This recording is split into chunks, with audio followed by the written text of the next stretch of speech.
Hello, everyone, and welcome back down here to the Gamer's Den with me, your host, Jordan, your master of lore and storyteller extraordinaire. Kind of going off of the last couple of episodes that we put out here on the channel, I wanted to talk about another subject that involves much of the same ideas and concepts as you would have for planning out heist or crime and whodunit oriented kind of stories and campaigns, and that is your clandestine or your cloak and dagger kind of stories and settings. Stories of high political intrigue, back alley deals, and all sorts of sneaky thievery and skullduggery that might be involved in games and ventures where you have a great deal of spy work, politics, and intrigue at work.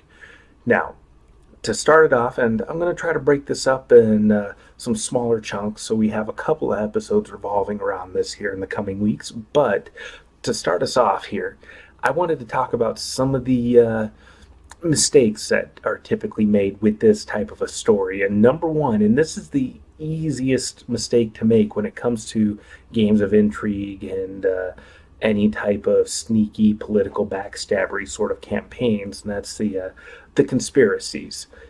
Not having conspiracies in this is, well, that's exactly the point with this political intrigue. You have these power groups within a government or governments vying for control and competing amongst one another, even inside of their own particular cells and organizations. They may be in close and very, very competitive conflict with one another as they try to top one another and rise to the highest seats of power and control behind the throne, typically. But the problem gets to be with these conspiracies and these power groups and these secret shadowy organizations is typically they're made to be too vast. There's too many people involved. I mean, kind of like what we talked about with the planning crime or heist styled games and adventures is it just in many of these conspiracies there's too many people involved that know what's going on, and at a certain point it gets to be a bit ridiculous that all these people are involved in this organization and their activities. Now this whatever your shadow group is, whatever their goals or their aims are, they may use a wide variety of resources and people, but most of them are not going to be aware of what they're really involved with. This shadow group is going to be using a great deal of other patsies, moving other groups and powerful figures into positions that are beneficial for them. It's very rarely going to be something where they have this sprawling network of hundreds upon hundreds of agents and people all working towards these ends and these goals. It's just like with a heist game or a good whodunit murder mystery. The more people that know, the more likely it is that something's going to slip. And it also just kind of starts to feel a bit unrealistic because people talk, even in settings where there's magical compulsions, all types of cybernetic controls that you can put in place to maintain a level of control over your personnel. There's still ways and countermeasures around that, and the more people you have, the more exponentially, well, the larger the exponential growth is that something's going to go wrong and somebody's going to end up spilling the beans one way or another and set the authorities, or if not authorities, rivals on your trail. So really, you want to limit the size and scope of these clandestine organizations. Not that they aren't powerful, because shadow groups, especially if they're highly and well placed within various governments or bureaucracies, whatever power structures that will have a massive amount of resources at hand, provides this shadow group, all of these shadow groups, with a great deal of resources that they can make use of. They have to be careful how they do that, but they can still bring to bear a lot of power that being in lower level positions just wouldn't bring. Now, in particular, this came about because I did a little bit of thinking some months back, helping my brother put together a rogue character for a 5th edition game that was being run by some friends of his out in Washington, and wanted to make this rogue who was a part of this religious, semi-religious group of assassins. Might have been inspired a bit by Assassin's Creed, but anyways, this group was in service to the goddess Mask, and but they were infiltrated into a larger church. I forget what the church organization was right offhand, but their cover was as members, clergy, and operatives of this other church organization. And in particular, his character ended up worshiping both these gods, both Mask and the god of the religion they had infiltrated. But this provided a great deal of setup. They were their own little clandestine shadow group, but they had access to the resources of this larger religious organization. And it's a major religion that's spread everywhere, all across the Forgotten Realms. And so those resources are potentially at their group's disposal. Not that there aren't checks and balances and all sorts of verification processes that have to be gone through if they want to make use of those resources, but they have the ability to access at least some of them.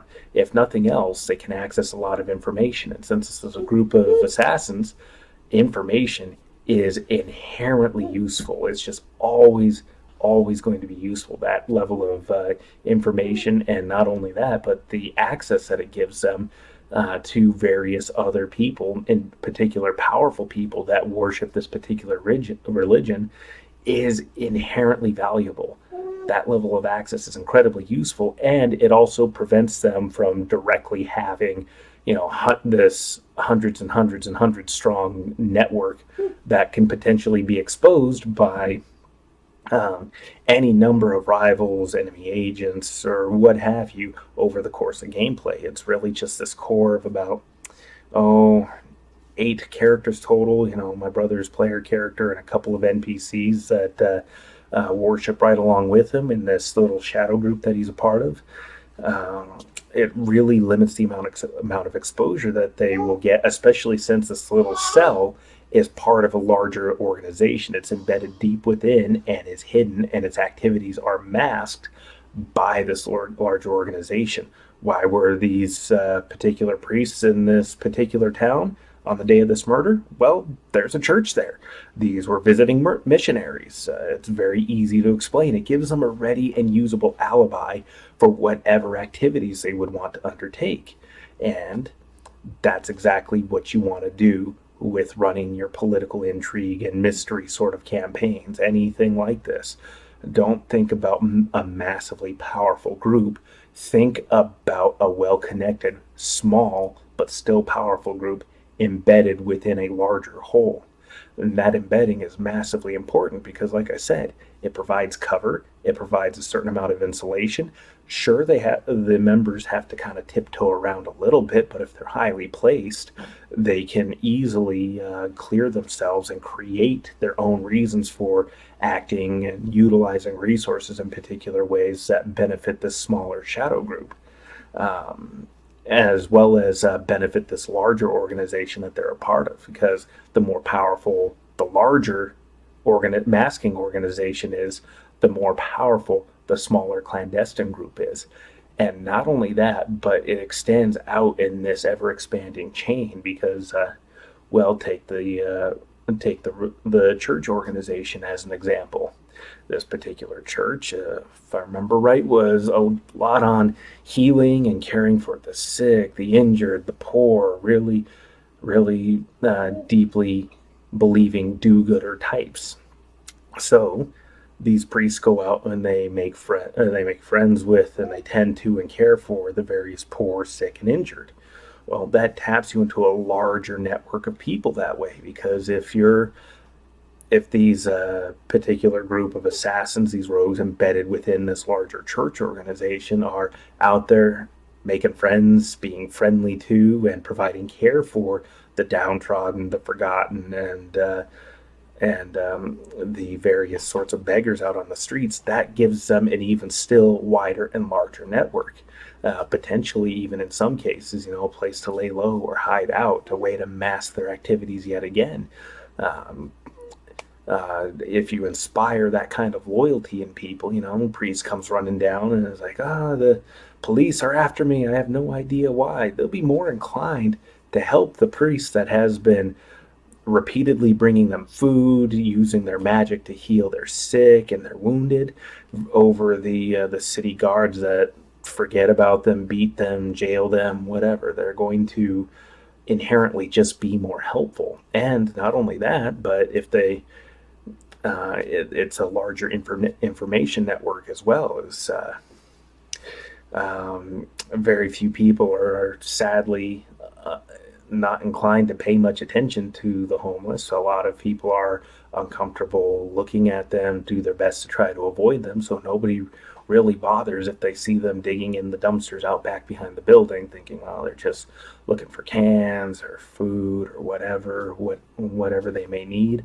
But in the case, for our purposes, for this sort of political intrigue, cloak and dagger sort of style game, that person could be digging for, in a more modern settings, shredded documents, any sort of shredded documents to bring to the people that are nice to them, and bring them sandwiches, bring them a bit of money now and then, that feed them and care for them. Nobody's going to pay attention to that, and or question why this homeless person's moving around with a cart full of garbage in their possession. Nobody pays attention to that, or very rarely do anyways. And so it's a resource that these shadow organizations, these clandestine groups, can make use of. And conversely, it's something that the players can do as well if they're thinking about it, and if you're encouraging them to get into this mode of lateral thinking, of thinking around their problems and creating these various solutions. Sure, they're not part of a larger power base, but they can tap into other larger networks and organizations just by making friends and embedding themselves or ingratiating themselves with these other larger groups. Saying, you don't have to own the Thieves Guild, you just have to own the person that runs the Thieves Guild in order to have access to it and all its resources. You don't have to own the tech company. You just have to own the person that owns the tech company in order to know what's going on and what they're producing and what they're producing for who, and potentially even beat them to the market, or invest in the company that they're producing goods and various items for, in order to make a quick buck there, if that's the sort of game you're going for, if that's the sort of move your players want to make. But these are just some tips and ideas here, and also the point that the mistake that gets made when putting together these sort of cloak and dagger kind of games is that the conspiracies, the number of people directly involved with knowledge of what the goals are, it's really easy to make it too big. Ideally, although even still this is not terribly realistic, you want to keep it to about 10, 12 people that really truly know what's going on.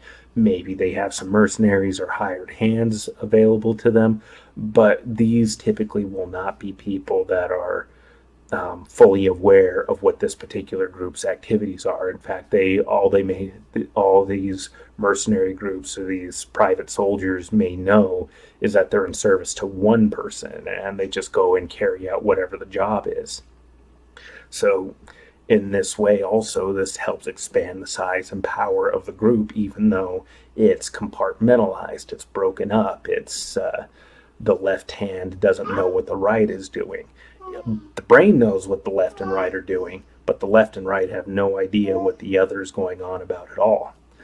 So it's just one way, a really easy way to make a mistake, and also a really easy way to avoid making that mistake when you're planning out these sorts of games. And that compartmentalization can be used really effectively to thwart and stymie the efforts of rivals or the player characters trying to unravel this particular conspiracy, is by compartmentalizing and leaving the true membership that knows what's going on relatively small. The Assassin's Creed games actually are a pretty solid example of this. The various leadership of the Templars throughout the games, there's only a handful of them that really know what's going on. They just have the power and resources to start moving these other groups or start drawing together these other groups in order to make their goals happen. But the actual membership is about 5, 6 people that your assassin character is going on to take out. You're only really removing just a small handful of people. A few good deal number of people get in your way depending on how you play the game, but the goal is just remove the 5 or 6 people that are really the movers and shakers, the ones with the actual power that are making things happen. And that's how you should run your conspiracy and Cloak and Dagger games, is with the idea that the numbers of people behind the conspiracy is relatively small. They just have the resources to pull together these other power groups and make them move and dance about in such a way that benefits their goals and aims overall. What those goals and aims are is really just going to depend on the kind of story that you have in mind and the kind of story that you think will be best engaging for your players. But for now, I've been Jordan, your master of lore and storyteller extraordinaire. If you folks like this video, please consider giving us a like and a subscribe. And if you do subscribe to the channel, go ahead and click that bell icon there so that way you get notified the next time I upload more content here to this channel. Once again, you folks have yourselves a good night, and happy Thanksgiving to you all.